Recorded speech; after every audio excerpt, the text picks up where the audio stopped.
we have a question from the figure, find the angle P. In figures में से हमें angle P को find out करना है। अब किसी ट्रायंगल में किसी एक एंगल को हम तभी फाइंड आउट कर सकते हैं अगर हमें बाकी के दो एंगल्स गिवन हो, बट इस ट्रायंगल में तो कोई भी एंगल गिवन नहीं है। बट हाँ, इस ट्रायंगल में जरूर दो एंगल दे रखे हैं एंड हमें मालूम है कि अगर दो ट्रायंगल्स सिमिलर हों तो उनके कोरस्पॉन्डिंग एंगल्स आपस में इक्वल होते हैं। तो फर्स्ट ऑफ ऑल हम चेक करते हैं कि क्या ये दोनों ट्रायंगल्स आपस में सिमिलर है या नहीं। इन दोनों ट्रायंगल्स को सिमिलैरिटी के किस क्राइटेरियन से हम चेक कर सकते हैं कि ये सिमिलर है या नहीं। इन दोनों ट्रायंगल्स की हमें तीनों साइड्स गिवन है, तो obviously side criterion of similarity हम यूज करके चेक करेंगे कि ये दोनों सिमिलर हैं या नहीं। तो यहाँ पर अगर मैं 6 को देखूं एंड इस ट्रायंगल में 12 को देखूं तो ये दोनों का कॉमन फैक्टर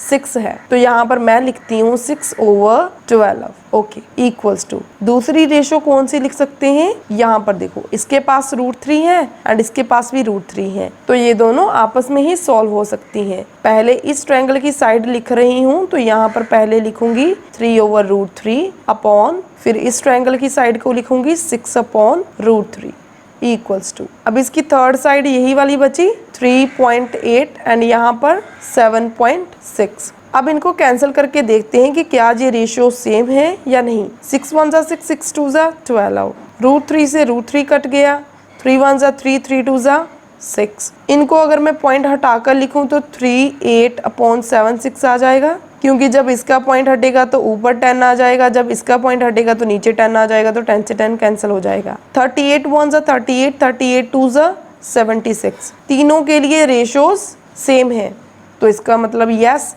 ये दोनों ट्रायंगल सिमिलर हैं। बट अब हम इनका सिंबॉलिक फॉर्म लिखेंगे। तो अगर यहाँ से मैं बात करूँ तो फर्स्ट साइड कौन सी थी, ये। इस ट्रायंगल में फर्स्ट साइड कौन सी थी, ये। इस ट्रायंगल में सेकंड साइड कौन सी थी, ये। एंड इस ट्रायंगल में सेकंड साइड ये वाली थी। ऑब्वियसली थर्ड ये वाली एंड ये वाली। तो जब मैं इसको सिंबॉलिक फॉर्म में लिखूंगी, फर्स्ट ट्रायंगल को लिखूंगी BCA, triangle BCA similar to triangle. जैसे यहाँ पर पहले वन साइड, सेकंड साइड, फिर थर्ड साइड, सिमिलरली इसको भी वैसे लिखेंगे हम। फर्स्ट के बाद सेकंड यहाँ पर आ रही है, तो यहाँ से स्टार्ट करती हूँ। QPR, triangle QPR। ये दोनों ट्रायंगल सिमिलर हैं एंड इसकी सिंबॉलिक फॉर्म ये है। अगर ये दोनों ट्रायंगल्स आपस में सिमिलर हैं तो इनके कॉरस्पॉन्डिंग एंगल्स आपस में इक्वल होंगे, because we know that corresponding angles of similar triangles are equal, as we know that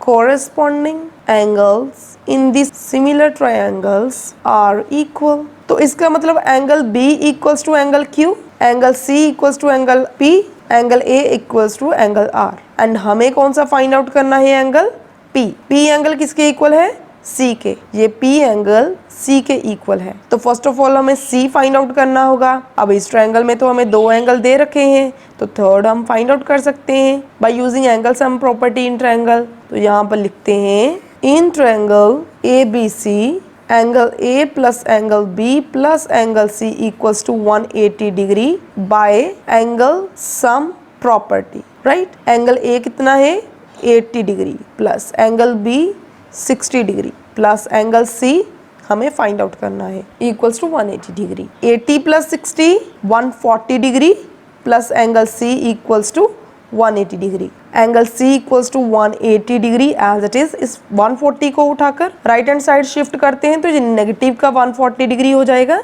तो angle C equals to 40 degree. तो अगर एंगल C 40 डिग्री है तो एंगल P भी कितना होगा, 40 degree, because angle C equals to angle P. Angle P equals to angle C, so that angle P equals to 40 degree. And यही हमें find out करना था।